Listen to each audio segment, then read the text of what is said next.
Tag TV brings you daily news bulletin from India. Breaking news and views from India. You're watching South Asia NEWSLINE and here are the top stories we are tracking for you on Wednesday, the 12th of March. PM Modi attends Mauritius National Day celebrations, receives nation's highest honor. Families wait in agony as Pakistan train hijack crisis continues.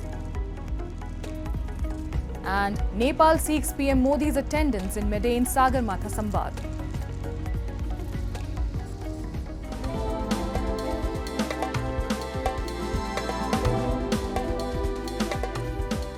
And now for all the details.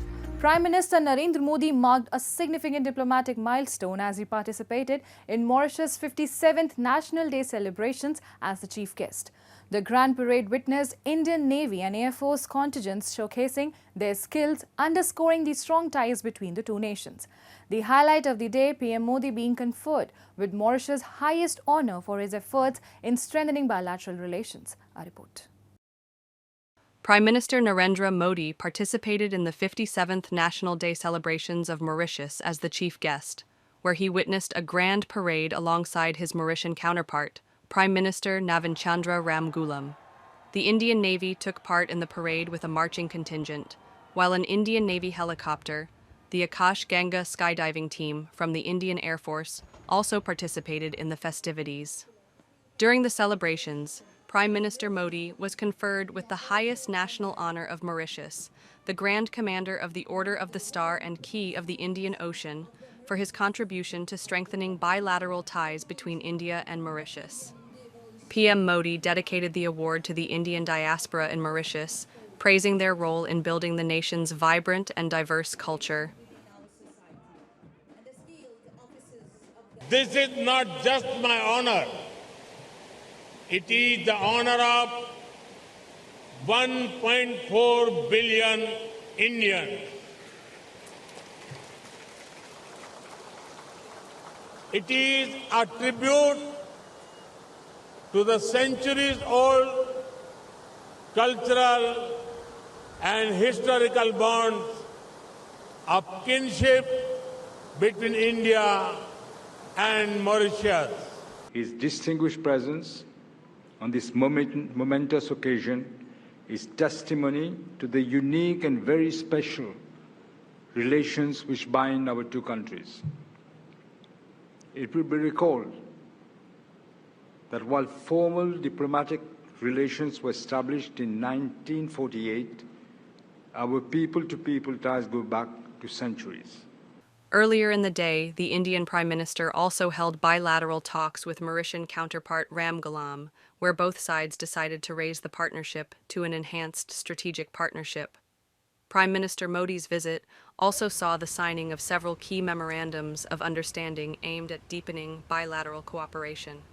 Prime Minister Modi also inaugurated the Atal Bihari Vajpayee Institute of Public Service and Innovation alongside PM Ramgoolam.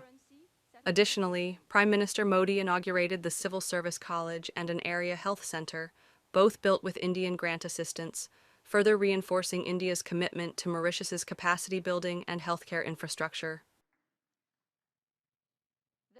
And Mukesh Ambani's Reliance Jio has entered into a strategic partnership with Elon Musk's SpaceX to introduce Starlink satellite internet services in India.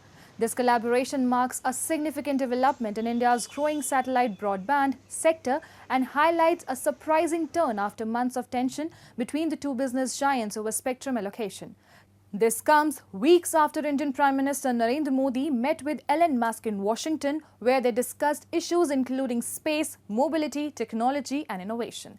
As part of the agreement, Reliance Jio will stock Starlink equipment across its extensive network of retail stores, providing Starlink with a powerful distribution channel throughout India. This move follows a similar partnership between Starlink and Bharti Airtel, India's second largest telecom provider, underscoring the increasing momentum in the country's satellite internet market. The partnership with both companies is conditional on Starlink obtaining final government approval, which has been pending since 2022 due to national security concerns.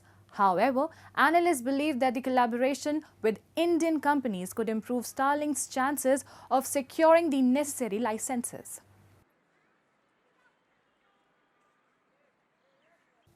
And a security operation by the Pakistani forces was underway to rescue hostages held by separatist militants who hijacked a train in southwestern Pakistan on Tuesday. A report. Pakistani security forces are racing against time to rescue dozens of hostages still held by separatist militants who hijacked a train in southwestern Pakistan on Tuesday. According to Pakistan's state-run Radio Pakistan, 155 passengers have been rescued so far, while several others remain captive. Visuals from the scene showed security forces escorting rescued passengers to safety in Quetta early Wednesday, where anxious relatives awaited their arrival. Tearful family members embraced their loved ones, while others desperately pleaded with officials for news about those still missing. Eyewitnesses who were rescued described scenes of terror inside the train. Officials say the militants wearing suicide vests are complicating rescue efforts by positioning themselves beside hostages, making security interventions riskier. काफ़ी वो मतलब असला से less थे लोग, उन्होंने हमला किया और इसी तरह काफ़ी नुकसान पहुंचाया, आवाम को बहुत डैमेज किया है, आवाम को जख्मी हुए लोग, कुछ फौत हो गए। दिल के 2 स्टेंट भी डले हुए हैं ऑलरेडी, और वो हार्ट पेशेंट है, वो टैबलेट ना खाएं तो वो उनकी तबीयत खराब हो जाती है। मैंने उनको सुबह एनजी से टैबलेट भी लेकर दी उनको। मैंने कह रहे थे कि यार रऊफ, मुझे एनजी से टैबलेट लेना, अगर मेरी हार्ट बीट तेज़ हो तो मैं फ़ौरन टैबलेट जो है इनहेल कर लूँ। मैंने कहा अबू आप टेंशन ना लें, मैं आपके साथ कांटेक्ट में रहूँगा, आप टेंशन बिल्कुल ना लें। तो अभी तक मेरे वालिद को कुछ पता नहीं है। कांडी सरफराज बुकटी साहब, ये सारे प्यारे खड़े हैं, मेरा भी प्यारा मेरे बाप है, मेरे वालिद साहब है। अगर आपसे रिक्वेस्ट है कि इसको सर जल्द से जल्द क्लियर करें इस ऑपरेशन को, और हमारे प्यारों का पता चले कि हमारे प्यारे कहाँ पर है। The Jafar Express, which was traveling from Quetta to Peshawar, was attacked when militants blew up the tracks and opened fire. The attackers seized control of the train, triggering a hostage crisis.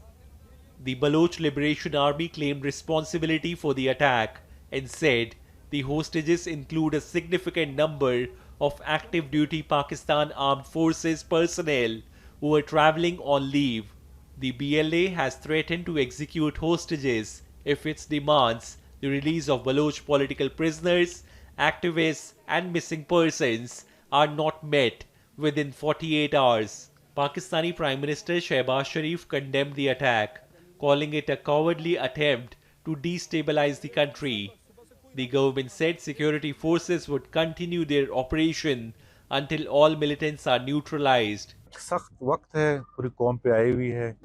Balochistan में जो हमारी security सूरत हाल है वो इतनी अच्छी नहीं है, लेकिन उसके भी अपने अवामिल हैं। तो हुकूमत बलूचिस्तान, हमारी जितनी भी सिक्योरिटी ऑपरेटर्स है, हम जो है सरतोड़ कोशिश कर रहे हैं कि इसको इम्प्रूव करें। The Baloch Liberation Army is the largest of several armed groups fighting for greater autonomy and control over resources in the mineral-rich Balochistan province, which borders Afghanistan and Iran. The group accuses Pakistan's government of exploiting Balochistan's natural wealth while neglecting its local population. The BLA has previously targeted government installations, military convoys, and Chinese investments in the region. Afghanistan's humanitarian crisis is worsening as funding cuts severely impact relief efforts, with 23 million people now in need of assistance, according to Rosa Otunbayeva, the UN Secretary General's special representative for Afghanistan. During a recent UN Secretary Council briefing, Otunbayeva warned that reduced financial support has already affected 1.8 million Afghan children. Cutting financial aid to Afghanistan has been problematic and has hampered aid delivery, she said. Otunbayeva also expressed concern over the Taliban's continued curbs on women's rights, including the recent ban on women studying medicine, despite Afghanistan's high maternal mortality rate.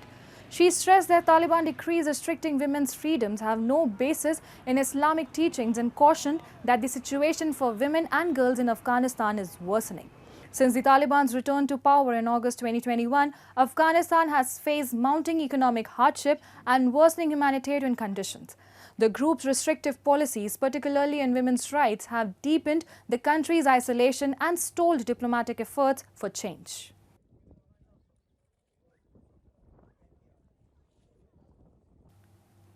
And a Dhaka court has ordered the freezing of 124 bank accounts linked to former Bangladesh Prime Minister Sheikh Hasina, her sister Sheikh Rehana and 2 other family members amid allegations of corruption by the interim government, Dhaka Tribune has reported.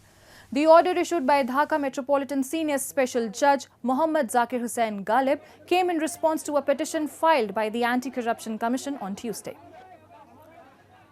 According to a report from the Bangladesh Financial Intelligence Unit, approximately $58 million is held across these accounts, which include those belonging to Hasina's son, Sajib Wajid Joy, and her daughter, Saima Wajid.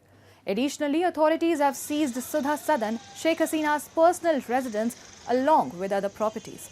In a separate ruling, the court imposed a travel ban on Sheikh Hasina and her family members over alleged embezzlement in the Rupa nuclear power plant project. The ACC claimed these measures were necessary to prevent the accused from transferring or misappropriating their properties until the investigation concludes. The 4-time Prime Minister Sheikh Hasina fled to India after a public protest escalated into a mass uprising against her regime.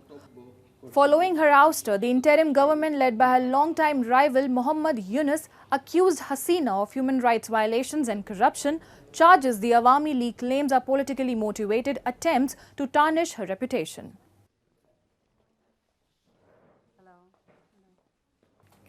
The Nepal government is preparing to invite Indian Prime Minister Narendra Modi to participate in the upcoming Sagarmatha Samvad, a high-profile climate dialogue scheduled in May, the Kathmandu Post reported on Tuesday.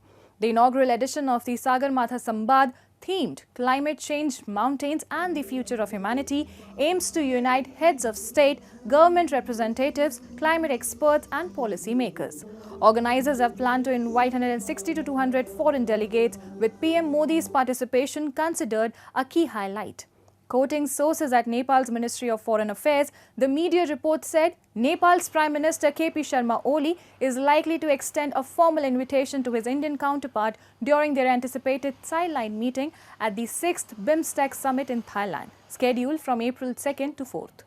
A request for a bilateral meeting with the Indian side has been made, and we are hopeful that the 2 prime ministers will meet during the summit, said a senior foreign ministry official to Kathmandu Post. Inspired by global platforms like the World Economic Forum in Davos and the Raisina Dialogue in New Delhi, the Sagarmatha Samvad was originally announced by PM Oli's government in 2019 as a premier platform for climate diplomacy in the Himalayan region.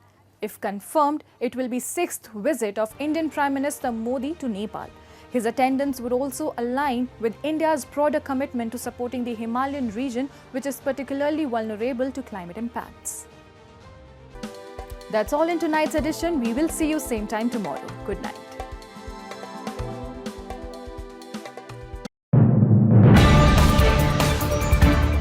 Tag TV brings you daily news bulletin from India. Breaking news and views from India.